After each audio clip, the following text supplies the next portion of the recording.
Hello guys, mga adlaw sa tanan. So kani ato ang topic karon 6 trigonometric ratio. So atong i-try og binisaya.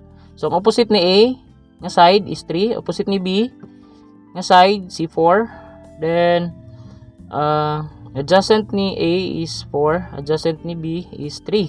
Then right angle C, opposite always hypotenuse. So mao ni siya ang 6 trigonometric ratio with respect to angle A. So naatay word na so sin A, okay, sa S. So muna ato ang timanan nga mga word kung magsolve ta. Okay, so ang O stands for opposite side. So opposite side is 3, okay, over H hypotenuse. So hypotenuse is 5. So meaning to say, naatay ratio nga sin A equals 3 over 5. Kung magbase ta sa A, sa angle A. So the other one, we have cosine A.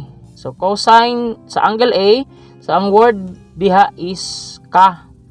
So ka, C is cosine, then A is adjacent side. So adjacent side ni A is 4. Then over H hypotenuse.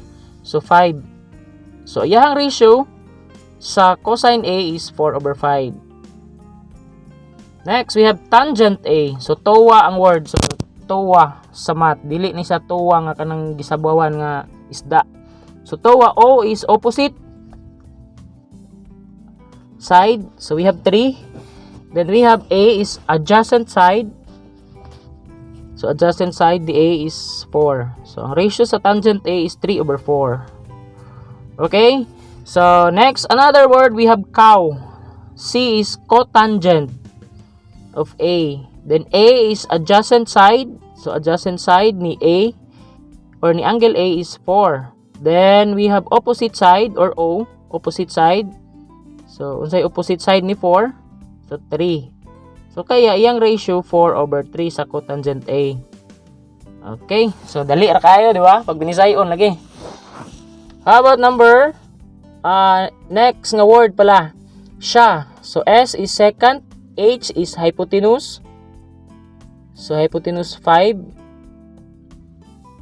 over A. A is adjacent side. Basta mo na ang mga word. Ang A adjacent, ang O is opposite, ang H is hypotenuse. So ratio 5 over 4. So last word, cho. So we have cho. So hypotenuse ang H. Then we have O is opposite. So kanang cho, kanang C diha, that is cosecant, CSC, cosecant A. Okay, abangin ninyo ang part 2 nga video. Ako lang giputol kay pertinent asa. Daghang salamat. God bless.